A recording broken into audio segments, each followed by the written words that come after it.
Saya belum punya gambaran, Mas.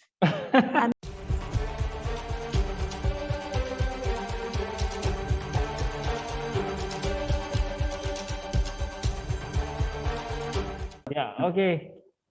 Selamat pagi semua. Pagi ini kita bertemu lagi. Kita akan membahas seputar dunia ASN. Jadi pagi ini kita akan membahas tentang bagaimana ASN itu bisa menerapkan prinsip-prinsip aneka. Aneka itu apa sih? Aneka itu yaitu akuntabilitas, nasionalisme, etika publik, komitmen mutu, dan anti korupsi. Bersama saya sudah bergabung dua teman saya, yaitu Mbak Nita Aprilia dan Mas Anggi Sulsan Yoga. Selamat pagi, Wanita dan Mas Anggi. Pagi. Selamat pagi. Selamat pagi, Ya. Mas.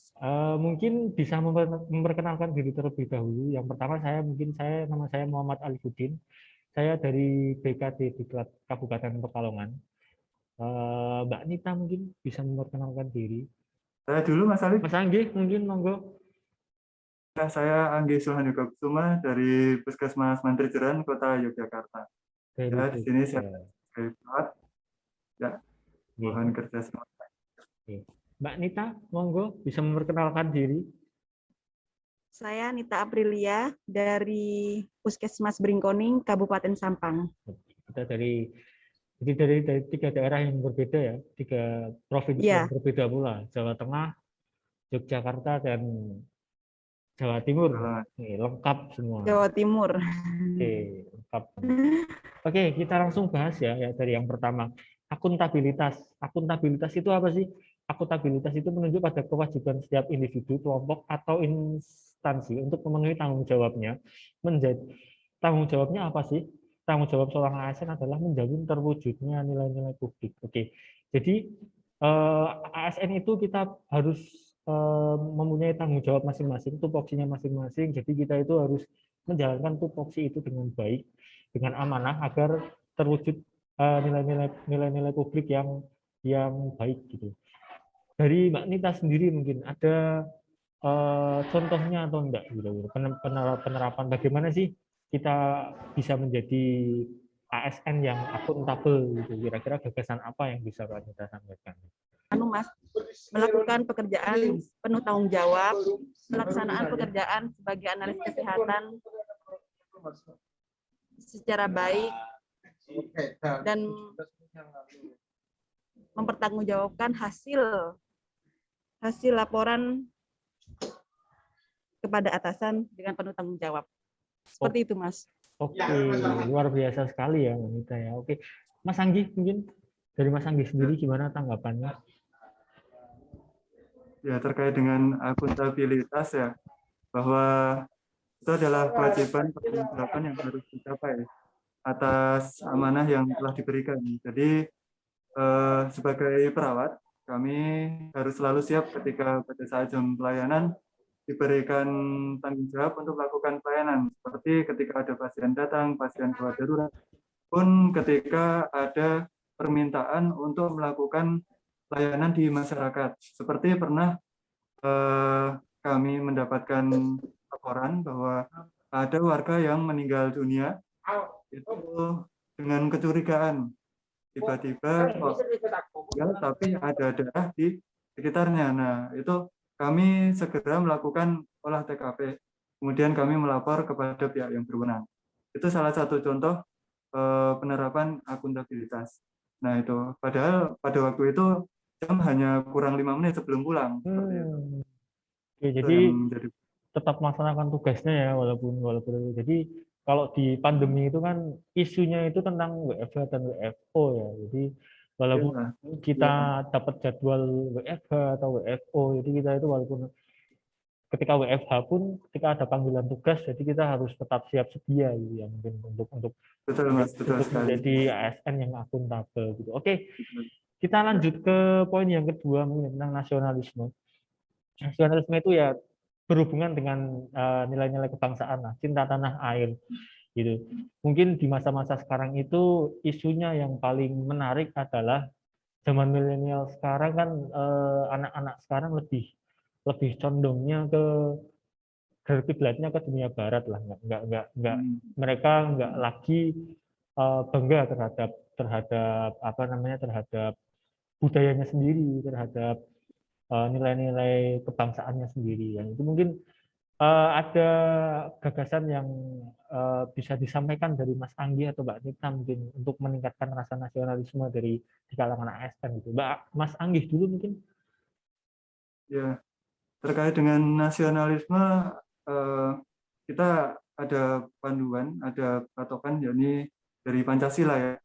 Pancasila sebenarnya kalau terkait dengan adik-adik sekarang yang masih muda itu kita bimbinglah dari kecil. Kita sudah perkenalkan apa itu ketuhanan, kemudian sila kedua kemanusiaan yang adil dan beradab, kemudian persatuan Indonesia, kemudian kerakyatan yang dipimpin oleh permusyawaratan, kemudian yang terakhir keadilan sosial. Nah itu diterapkanlah di tingkat yang paling kecil, yakni rumah tangga. Kemudian karena apa? Karena sekarang masanya adalah masa pandemi.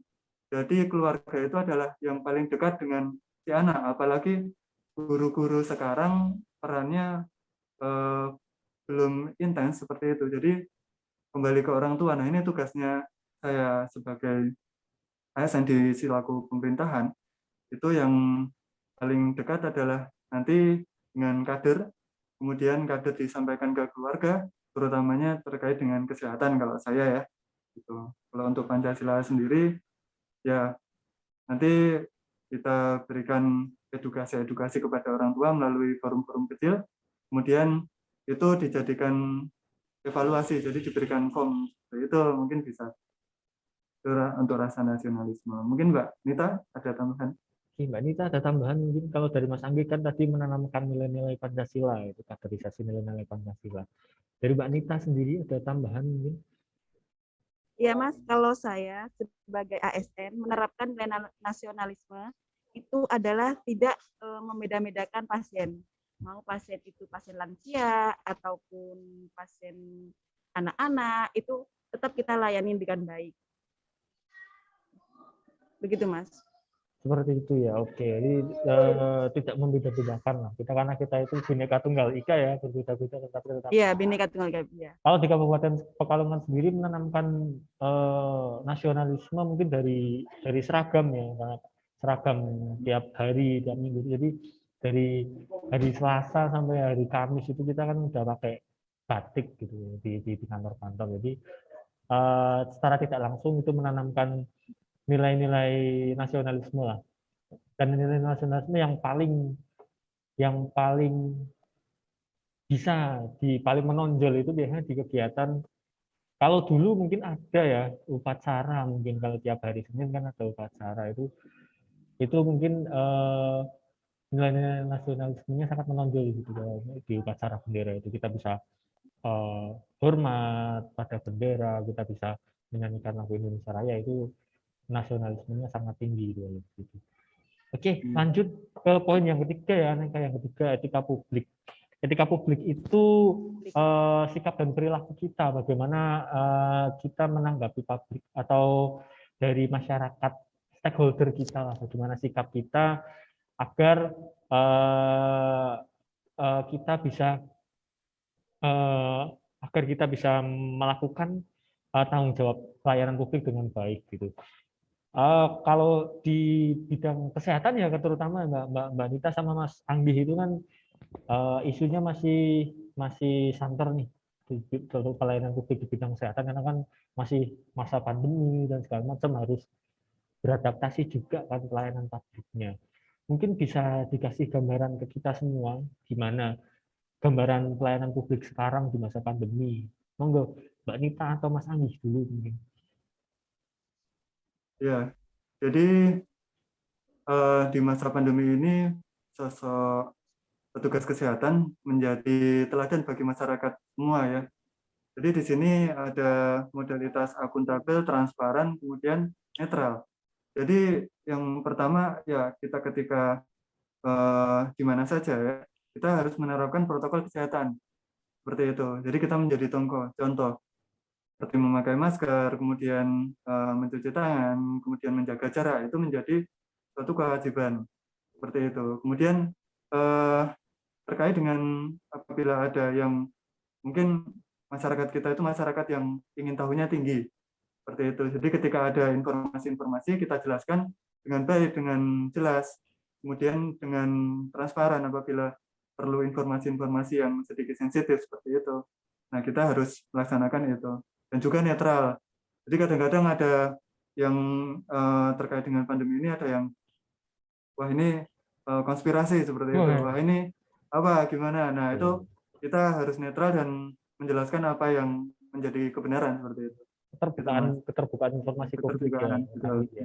Mbak Nita, dan kita layani dengan baik agar masyarakat itu puas sama kayak gitu. Ya, baik. Mbak Nita mungkin ada yang mau ditambahkan? Iya, Mas. Dalam pandemi ini kita tuh dalam etika publik itu harus menerapkan 5S. 5S itu sebagai tenaga kesehatan itu senyum, salam, sapa, sopan, dan santun. Pada saat kita menanyakan riwayat perjalanan pasien, apa yang dikeluhkan pasien, itu kan harus dengan perkataan yang sopan. Kadang-kadang ada pasien yang menjawabnya dengan nada tinggi atau bagaimana gitu, tapi kita sebagai seorang ASN dalam etika publik tetap harus melayani pasien tersebut dengan sopan santun. Begitu Mas. Oke, jadi tetap ramah ya walaupun tetap ramah kepada pasien, iya. Gitu. Oke, kita lanjut ke poin yang keempat ya, mengenai komitmen mutu. Itu komitmen mutu sendiri itu tentang efektivitas, efisiensi, dan inovasi dan mutu dari penyelenggaraan pemerintah. Jadi berkaitan dengan inovasi, efektivitas, efisiensi dari pelayanan publik lah gitu. Monggo dari Mbak Nita mungkin ada yang ada gagasan mungkin bagaimana ASN itu bisa tetap menjaga komitmen mutu terutama pelayanan publiknya.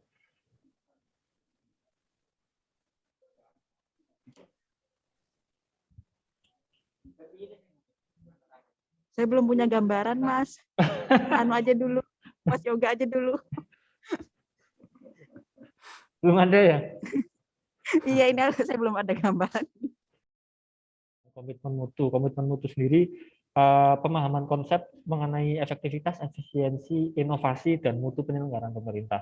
Jadi tantangannya itu bagaimana kita harus terus melakukan efisiensi, efektivitas, dan inovasi yang paling utama tentang pelayanan publik, karena ASN itu kan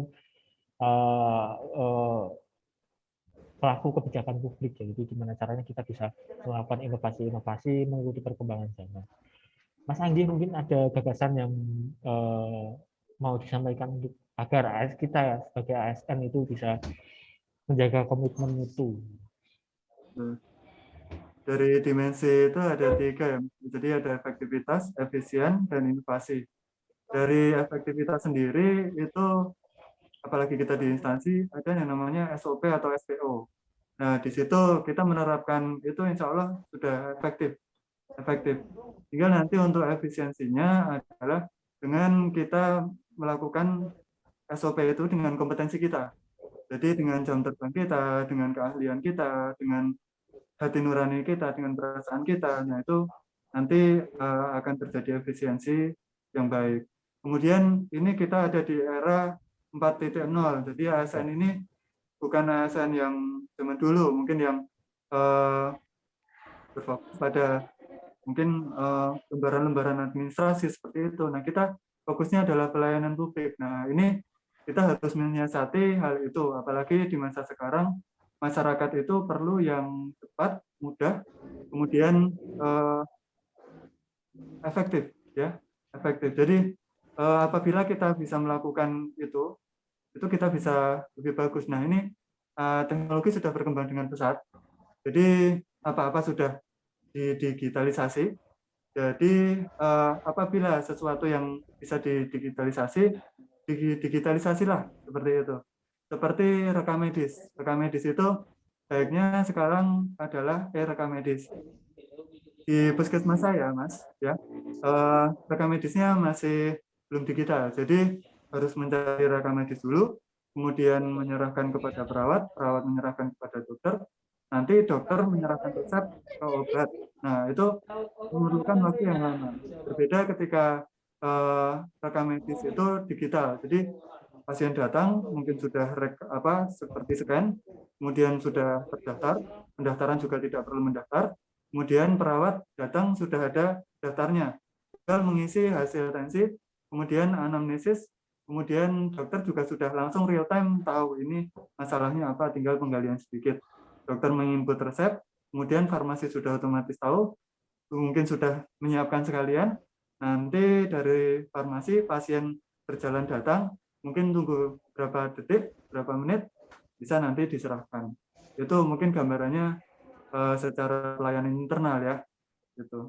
Oke, jadi Ya. lebih ditekankan kepada inovasi teknologi ya. Jadi memang sekarang ini kan betul kata Mas Anggi itu eranya 4.0 ya, semuanya mengarah ke sana. Di PKD Dan Kabupaten mungkin Pekalongan sendiri pun seperti itu, Mas. Jadi arahnya bakal ke sana. Jadi kalau dulu kan kayak semacam kalau mau ada kenaikan pangkat dan segala macam harus bawa berkas-berkas yang banyak dan bermap-map, nah bisa mungkin segini mapnya di bawah, udah dipotong-potong ke inilah dan segala macam, jadi agak ribet gitu. Jadi sekarang pun di Kabupaten Pekalongan sendiri mulai tahun ini jadi ada semacam aplikasi EKPP namanya, elektronik kenaikan pangkat. Jadi semuanya itu tinggal dalam satu aplikasi itu mereka bisa mengajukan, mereka bisa memantau juga prosesnya sampai dari mana, terus apakah sudah diproses atau belum, sama apakah baru sampai PKD atau sampai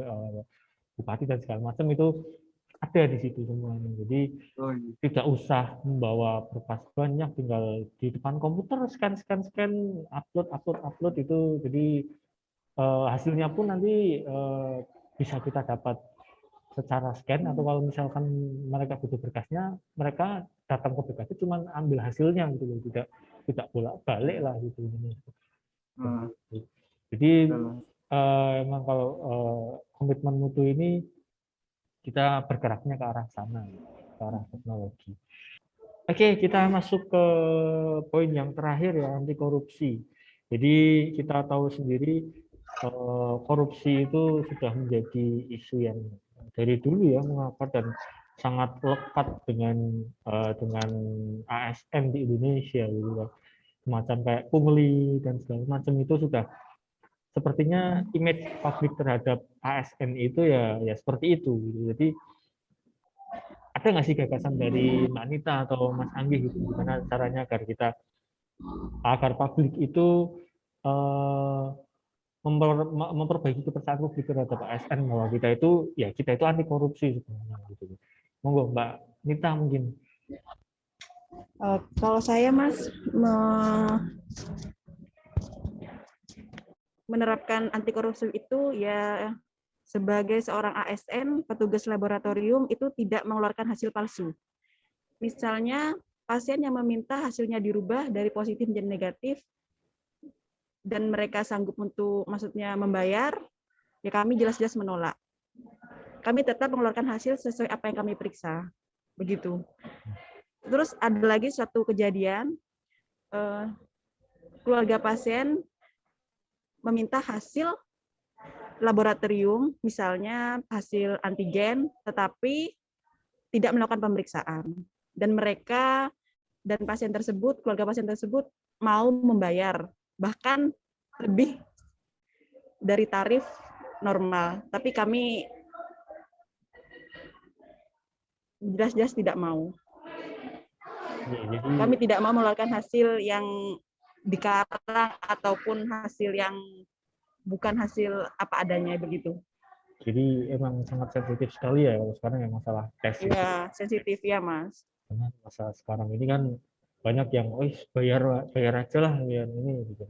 Tapi iya, sekarang itu misalnya gini Mas, sekarang tuh kan santri mau balik pondok, itu kan sebelumnya harus dites terlebih dahulu. Nah, hasilnya positif, tapi keluarganya itu loh ini kalau positif nggak bisa ditolak gitu. Ditolak gitu ya. Anu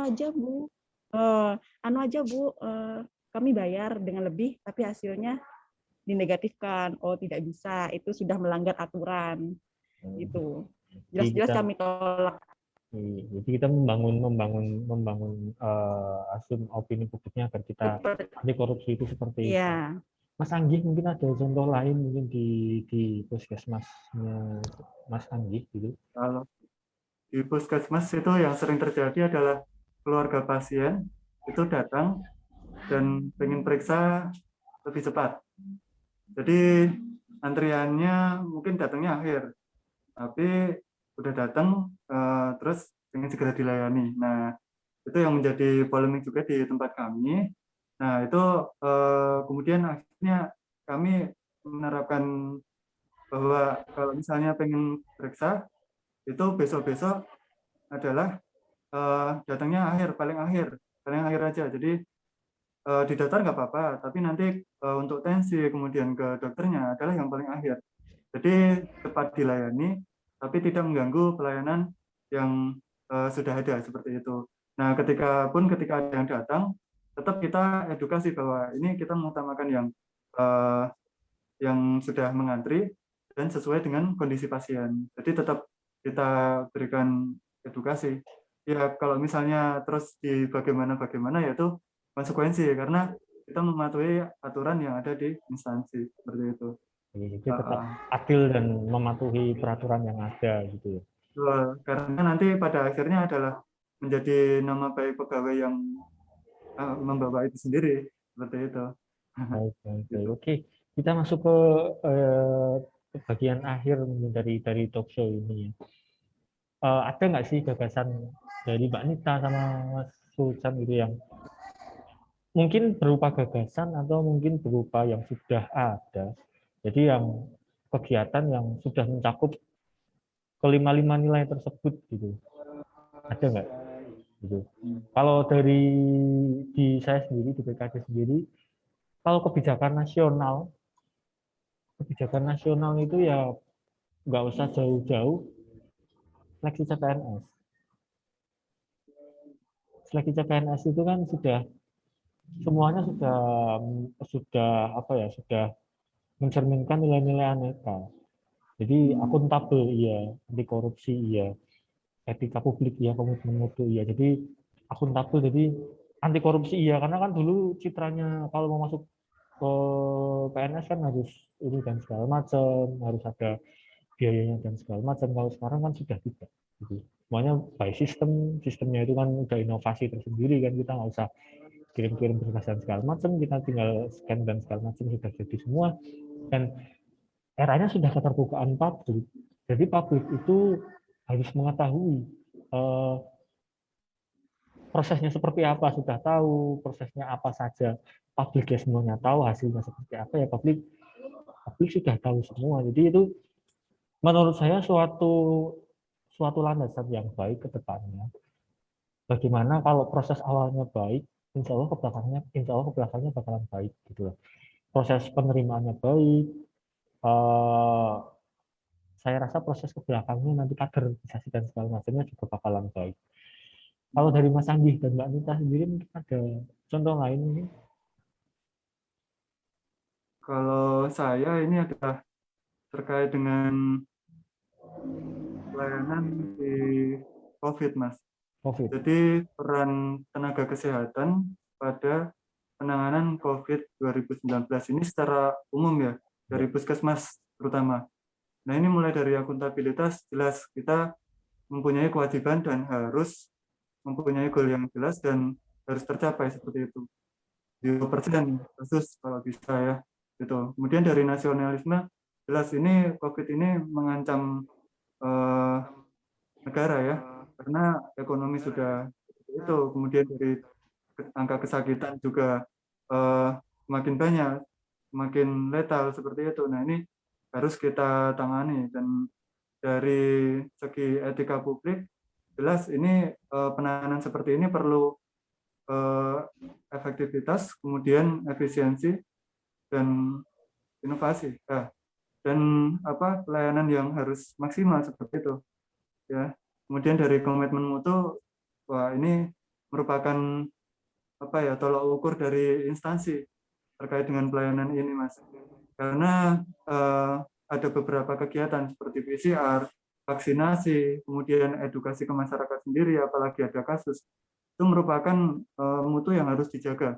Tidak bisa kita asal-asalan memberikan edukasi kepada masyarakat, apalagi ada yang positif, kemudian kita perlakukan dengan tidak baik seperti itu. Nah, itu juga tidak bisa, harus lebih baik. Dan yang terakhir adalah untuk anti korupsinya, ini banyak yang meminta bahwa itu tadi seperti yang disampaikan oleh Mbak Nita, bahwa hasilnya itu dinegatifkan aja, seperti itu. Bahwa saya nggak usah isolasi mandiri aja, seperti itu. Nanti mungkin di belakangnya ada spek-spek apa, nah itu yang harus kita sikapi dengan bijak, seperti itu, Mas. Nah, itu merupakan integrasi, merupakan suatu pelajaran nyata, kemudian ketugasan nyata yang harus kita lakukan dengan sebaik-baiknya, itu terkait dengan aneka di tenaga kesehatan, di pelayanan kesehatan. Mbak Nita mungkin. Perwakilan saja, Mas. Oh iya, baik. Oke, berarti sudah ya. Tak tutup ya. Sama ya, mungkin ya, karena pelayanan sama. Sama ya. Iya. Oke, mungkin kalau Mbak Nita hampir sama mungkin ya, karena kan sama-sama di puskesmas, isinya juga sama karena pelayanan COVID dan segala macam. Bagaimana caranya kita menjaga percayaan publik kepada tenaga kesehatan dan instansi kesehatannya juga gitu ya. Oke, mungkin sekian untuk pertemuan kita hari ini. Kita sudah membahas banyak tentang masalah keanekan. Semoga harapannya ke depan adalah ASN di Indonesia itu bisa lebih beraneka, bisa lebih menjiwai bagaimana bisa lebih menjiwai sebagai ASN, aparatur sipil negara, sebagai pelayan publik, sebagai buruh negara gitu lah intinya gitu ya. Mungkin dari kami cukup sekian, sampai bertemu lagi dan selamat pagi.